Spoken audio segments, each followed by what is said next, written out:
Hi, this is a review of the Niwalker Aurora C11 flashlight. What I'll do in this review is I'll go over a little bit of the specifics of the light, what it looks like, some of the features. I'll go over how to use it, the user interface, things like that. And then we'll do some night shots and I'll show you some of the more interesting features of it. Anyway, this is a single 18650 light. It has a very interesting user interface that I really like, and I'll show you a little bit of that in a minute. It comes basically in a box, very well packaged, with a manual. It comes with a lanyard. It comes with a USB cable, a micro USB cable for charging. This has a USB charging port on it, right there. Just pops out like that, and I'll show you more of that in a little while. And it comes with a spare O-ring. It was very well packaged. The lanyard seems like a nice design. You can clip it in at the ends here where there's holes. And it was good. So it takes a single 18650 battery. I'm using a Samsung 30Q, which is a high drain 18650 lithium-ion cell. It does require a high drain battery to get the highest turbo output. The modes on it vary from about 1 lumen up to 1300 lumens is what they claim.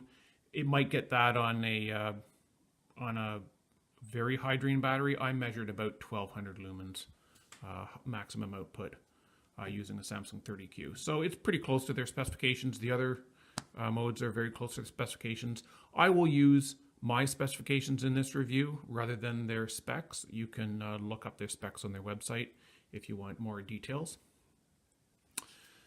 The threads on the light came very well lubricated, no problems there. It has an interesting configuration for the battery. I'll just take out the battery tube here. It's got in the head, it has a spring. And in the tail, it's got this flat brass chunk of metal, which should allow for really good connectivity. You don't obviously need any tail bypass in order to get maximum current out of that. So you put the battery in as expected. It has a fair bit of play in it. It will take, this is a button top battery. It can take flat tops as well, obviously. I would expect it would take about 67 millimeters for maximum battery length. So you probably can't use protected cells. They tend to be a little bit longer than that. I don't think you would anyway. It does require high drain if you want access to the turbo mode. So you probably best stick with unprotected cells and stick with something like a Samsung 30Q or a Sony VT6. Something like that. Okay, so how does it work? The flashlight turns on with the tail cap and off with the tail cap, obviously. So this allows just on and off. If you set it to a mode, it will then you can then just use it as a single mode light. This switch, though, controls the output. And you basically just click the switch to cycle through modes. It starts at about a lumen. The next is about 30 lumens. Then you go to 90. Then you go to around 250. Then you go to around 650. And then up to, then it goes back to 1.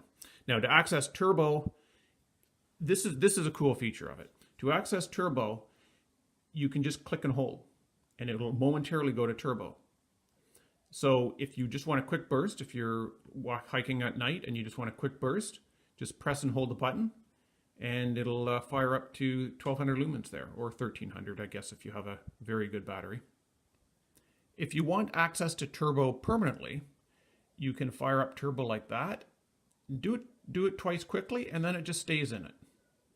And now it will remain in that turbo mode. You can click it off. It will go back to whatever the default mode is before that. It has mode memory.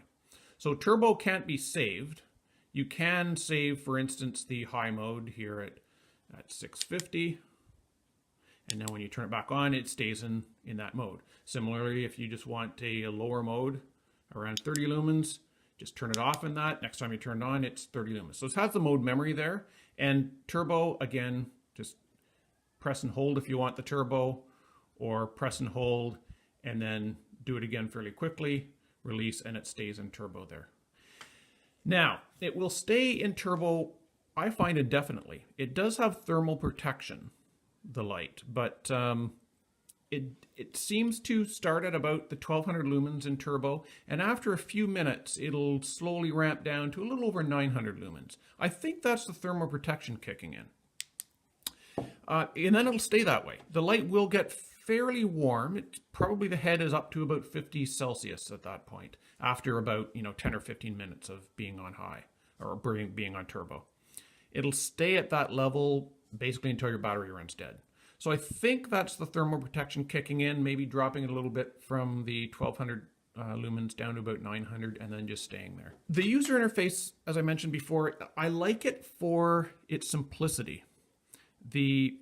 Basically the tail switch to turn on and off, and the mode switch to cycle through all your various mode levels. That's really simple for non-flashaholics. It reminds me a lot of its little brother, the Phoenix LD12, which is a AA light, and it only goes up to about 160 lumens maximum. This one goes up to 1200, so it's obviously much brighter, but its interface is very similar, with a couple of advantages. The momentary turbo, as I mentioned. Another thing it has is hidden strobes you can access by double click, and then it'll start your annoying flashes, and you can cycle through some various kinds of those: SOS, a flash, some kind of beacon, and then another beacon. Anyway, you get the point. I like the fact the strobes are hidden, so you don't accidentally hit them in the regular mode sequence. All right, some of the features. It comes with a clip here for pockets. It's clipped for both sides. It can go in forwards or backwards. I personally only use the clips forwards, so this one adds a little bit more complexity for people that want it. But for me, I'm okay with just the straight clip. But so it's got functionality for both sides, whether you want to. The LED is a Cree XP-L with a V6 bin. It's cool white. I measure the color temperature at 6500 Kelvin. So it's pretty much a standard cool white. It has a cool hot spot, a little bit of yellowish or green in the corona, and then a kind of a cooler spill. Pretty typical of a Cree light. The camera tends to exaggerate, and the color of the wood here tends to exaggerate the green a bit. But yeah, it's got a pretty standard beam profile for a Cree LED. It has a very good throw, I find, for a small light like this. I think that's due to the smooth reflector it has. I measure it at about 1200 candela, which puts it at a little over 200 meters for throw. Here's what I like about the light. These are the pros. I like it has modes from quite dim, moonlight, down up to about 1200 lumens. So that's great. Great range of modes. Very good mode spacing too. Each time you increase it, it's about a 3 times jump in brightness. So I find it's quite handy for picking a mode you like without having to stumble through too many modes. It gives you good spacing there. All the modes are useful. It has built-in USB charging. Now this is, as I mentioned before, it's got this micro USB charging port, and I'll show you that in a minute, how it works. And that's handy because you can, not only can you charge batteries in the light, and so if you're going on a trip or something, you don't need to bring an extra charger. And it can also charge 18650 batteries for other lights that you have that might not have built-in charging. So it's kind of handy just to bring, you always have a USB charger with you anyway for things like a smartphone. So it's nice to just have a flashlight that has the USB charging on it, so you don't need to bring a separate charger. It has a very good turbo mode that will stay in turbo for a long period of time. It doesn't seem to drop down. And the modes are very well regulated. When you turn it on in a 250 lumen mode or so, it's going to stay at that output for the entire runtime, basically until your battery is almost dead, and then it'll start dropping down and you'll lose those higher modes. The other thing I find is it's very efficient light. This thing runs a long time on a charge. The other thing I like is the fact the strobe modes are hidden, so you don't accidentally hit them. User interface, it's a really nice user interface for non-flashaholics. The mode memory with just using the tail switch means that for people that like it at a particular level, they can just use it at that level all the time.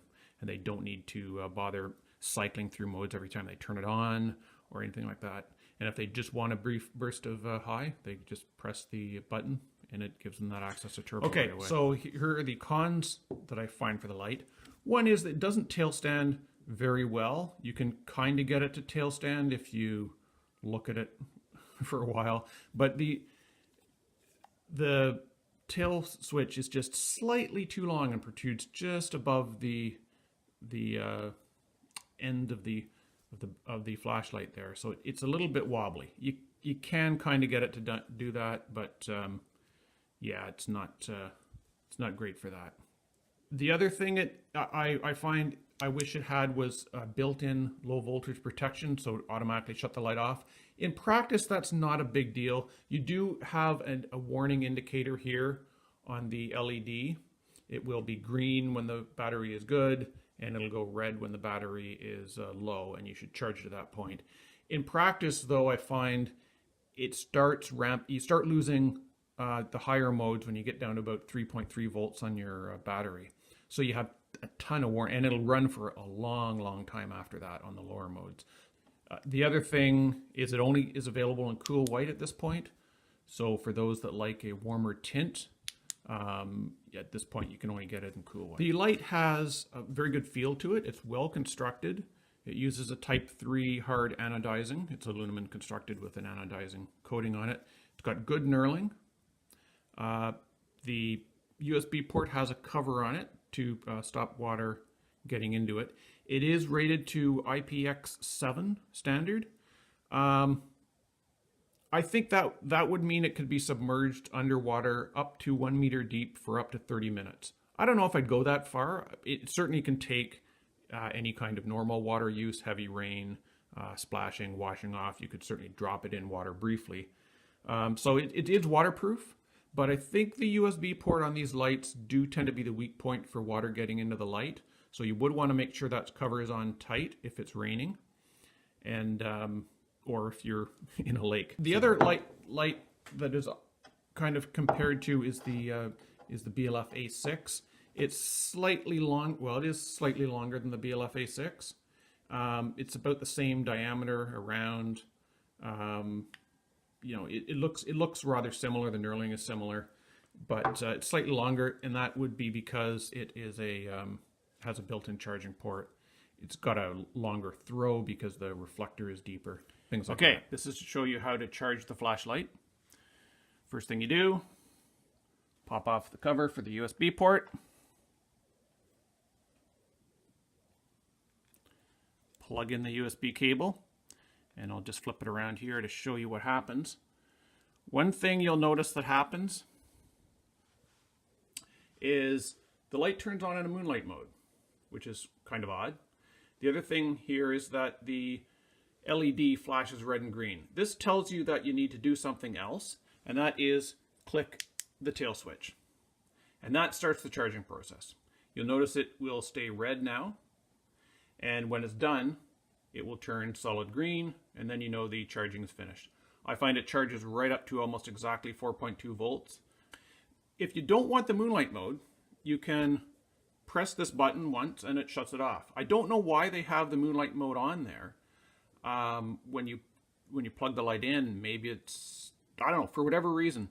It does mean, however, you can run the light without a battery in it. If you just want a moonlight mode for a night light or something, you could actually run this light just off a USB cable, and you could plug it in just to the head here. You don't even need the body for the flashlight. You could just run it off the head, and you would have a essentially a moonlight mode night light. Okay, here we are outside. I'm just going to show you the different modes and beam profile of the flashlight. Here I'm turning it on moonlight. Obviously you can't see anything yet. Stepping up a notch. This gives you enough light to see. This is the 30 lumen mode. It gives you enough light to see where you're walking by. Again, this camera is a little dark, so you won't see things nearly as bright as my eye.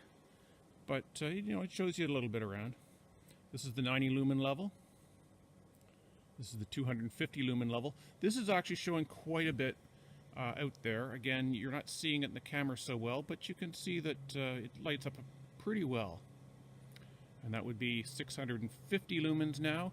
This is actually lighting up quite well, right out to the tree line and out there at about 50 meters, maybe a little further. And again, with momentary, you just press it and it steps it right up. This is the turbo mode, and this is really lighting up well. This is about 1200 lumens, 1150 or so, and it is lighting up really well. Again, this would light up quite well out to about 100 meters, I would say. And then if you let it go, it's back on high. And it does have some strobe modes. There's a strobe, there's a SOS, there's a beacon, and there's another kind of beacon,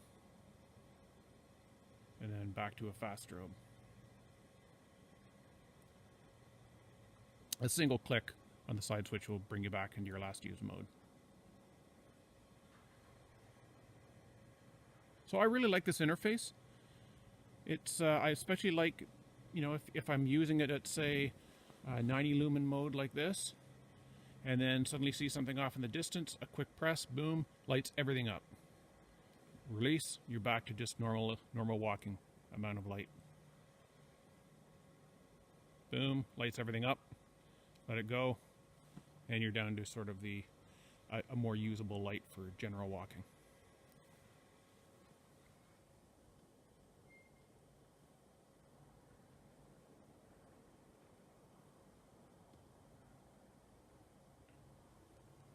All right, thanks for watching.